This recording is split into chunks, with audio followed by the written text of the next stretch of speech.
Diemon Gaimon, a Haitian proverb which means beyond mountains, more mountains. Tracy Kidder wrote a book about Dr. Paul Farmer that also has this title, Mountains Beyond Mountains, and you'll hear more about Paul Farmer. Haiti is a very mountainous country that shares the island of Hispaniola with the Dominican Republic. Port-au-Prince is only 700 miles from Miami, Florida, but it is another world. And I'm going to talk to you about my experiences working as an architect there. I got to tell you how I got to Haiti first. I mentioned Paul Farmer. He was a friend of mine in college at Duke University many, many years ago. We kept in touch by writing. There was no email in my time. And then in 1993, I was driving to work, listening to NPR, and I heard that he won a Genius MacArthur Award. And I thought, oh my gosh, I got to write him. So I did. And after that, I just kept following Partners in Health, which he co-founded early on after we graduated from college. And he's been with his team working in Haiti for over 25 years now. So fast forward, I just kept talking about this organization because of the work that they did in Haiti and now in 12 other countries around the world, serving the poor in healthcare predominantly. In 2008, I got a call from one of my friends who lives in Florida, used to live in Chicago, and said, "Are you doing the fundraiser for Partners in Health?" And I said, "I don't know anything about it. They don't have my email address. I'll find out." A month later, I had 130 people in my house, raised $35,000, saw Paul Farmer for the first time in 25 years. Jan Schakowsky, our congresswoman, was there. And Dr. David Walton, who also grew up in Skokie and was Dr. Paul Farmer's student at Harvard, was there, and I became his collaborator, I guess I would say. So 3 months after that meeting, or that fundraiser, the day after Christmas, he came over. He was visiting his mother, David Walton, that is, and he asked me if I wanted to help them design a hospital in Haiti, and I said yes, and he said, "Great, come on, 3 weeks, we're going."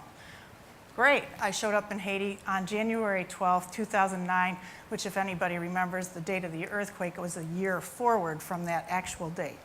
So I got swept away from the Port-au-Prince airport to the Central Plateau area, which is where Partners in Health does most of its work. And this was one of the first things I saw. Glaring sun, a new hospital that they had just finished without an architect in an area called Las Calbos. The hospital name was La Colline.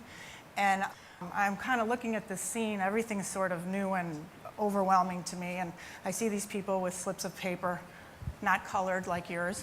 And they are prescriptions. They've seen the doctor, and now they're waiting to get their prescriptions. And I said, "David, what is this? Why are they so crowded? There's plenty of room around here for them to stand." And he said, "Welcome to Haiti."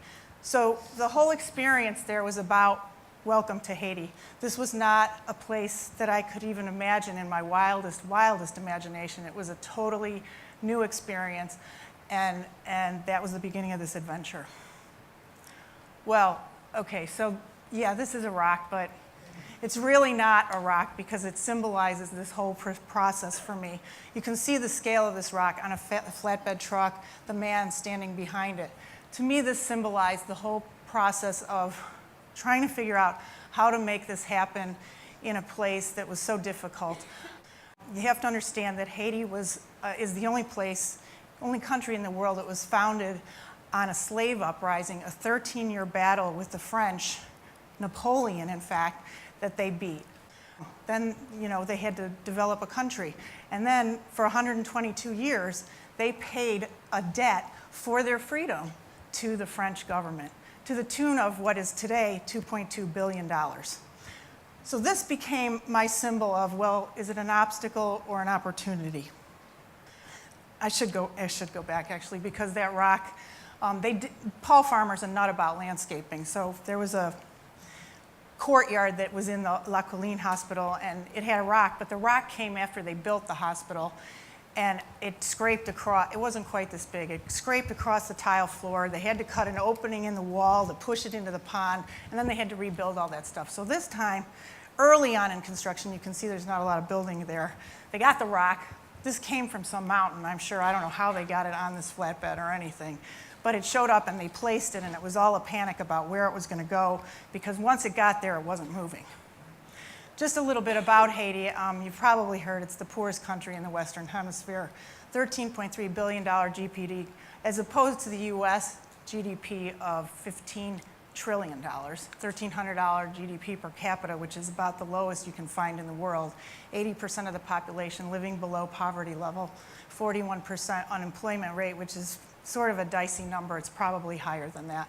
And then the 53% literacy rate, I'm not sure that that computes with the 67% enrollment in school, with only 30% getting to the 6th grade. So we've got some real obstacles to deal with here. These are my clients, not the clients that I have in Chicago, not the clients I've had anywhere in the United States.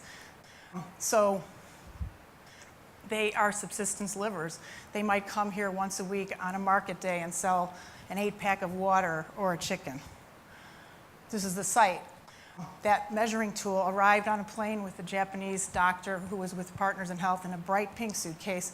We were equipped with rubber boots. I had a piece of paper that had about 8 lines on it, no numbers. Here we would get a plat of survey done by a professional surveyor, and this is how we measured the site, and I put the numbers on it. So at that point I thought, oh my God, is this really going to happen? I don't know. But we came up with a vision. We definitely designed the courtyards around the patient wards, and said, well, we'll see what happens, so let's just move forward. And this is what we ended up with. So the idea was not about grandiose architecture. The idea was really to understand how they delivered health care, how these people lived, what these people needed, and to respect this country, the culture, and its history, and to create a place that was of dignity, quality, and calm. And there you can see, this was our rendering from 3 years ago.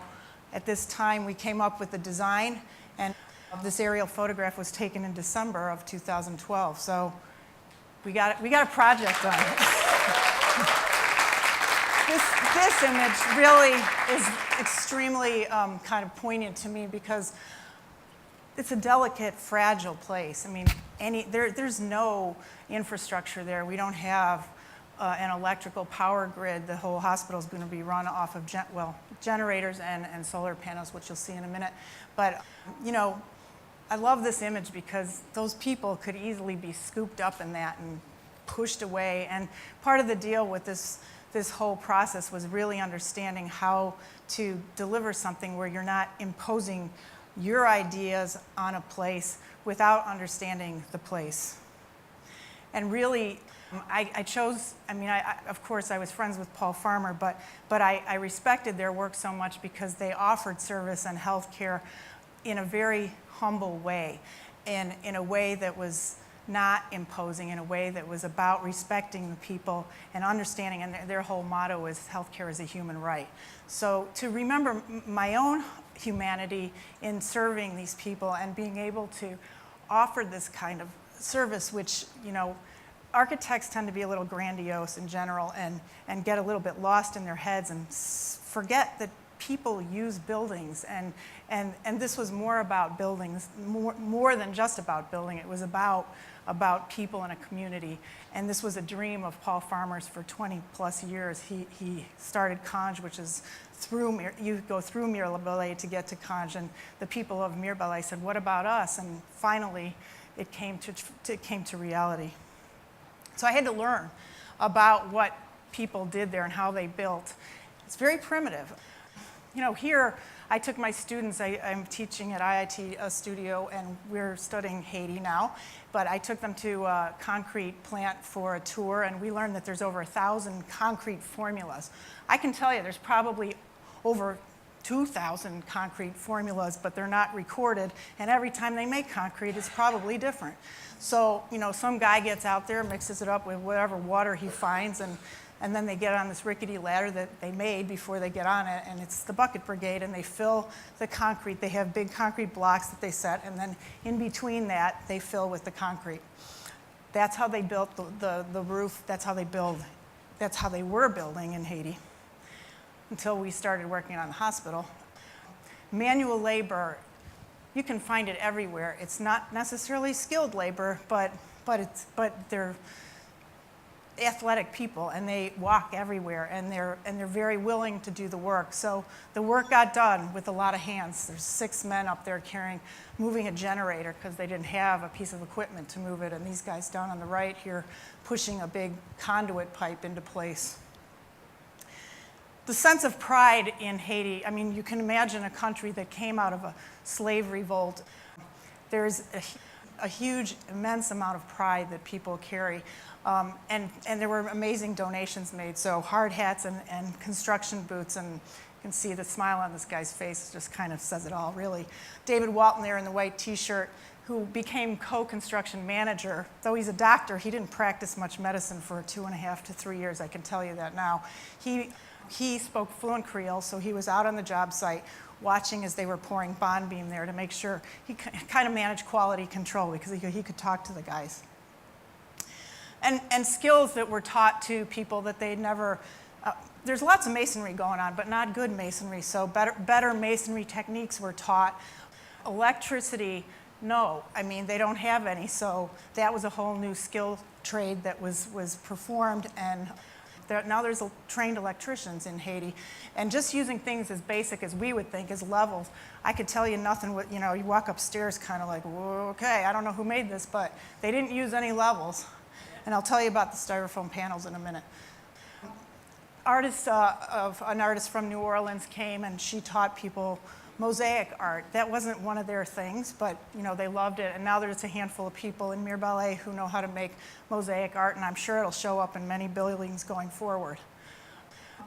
The metal panels up on the upper left-hand corner, those are made out of oil drums, and that's a very, very typical Haitian craft, and it was incorporated all over the place in the hospital because it was indicative of the culture and one of their things that symbolizes their craft.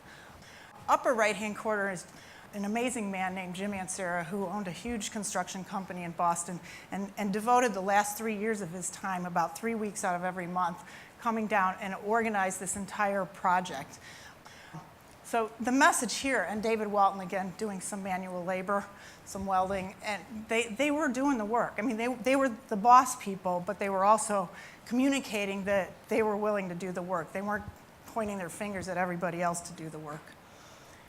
We were able to dream and actually achieve through amazing donations sustainable practice. So 1,800 solar panels, which power the entire hospital during the daylight hours and then goes to generators on inverters at night, and an on-site wastewater treatment plant, which was key because, I don't know, but if you know, but cholera outbreak happened not due to the earthquake, but post-earthquake, and this had to happen. I mean, there was no way this couldn't happen because they're very close to a tributary to the Artibonite River, and any waste treatment that didn't happen would have ended up in there and would have been a national, international incident. And again, through this whole process, I just kind of had to keep reminding myself that we were going to get there. Again, a rendering that we had done early on, 3+ years ago, and the reality of it when I made a visit last April, about a year ago. So the thing I want to say is that I'm on to the next project now. And the project is a boarding school in rural Haiti near the Dominican border, working with a Haitian organization, actually a Haitian man who raised his children in the United States but is going back to Haiti to continue this life of teaching.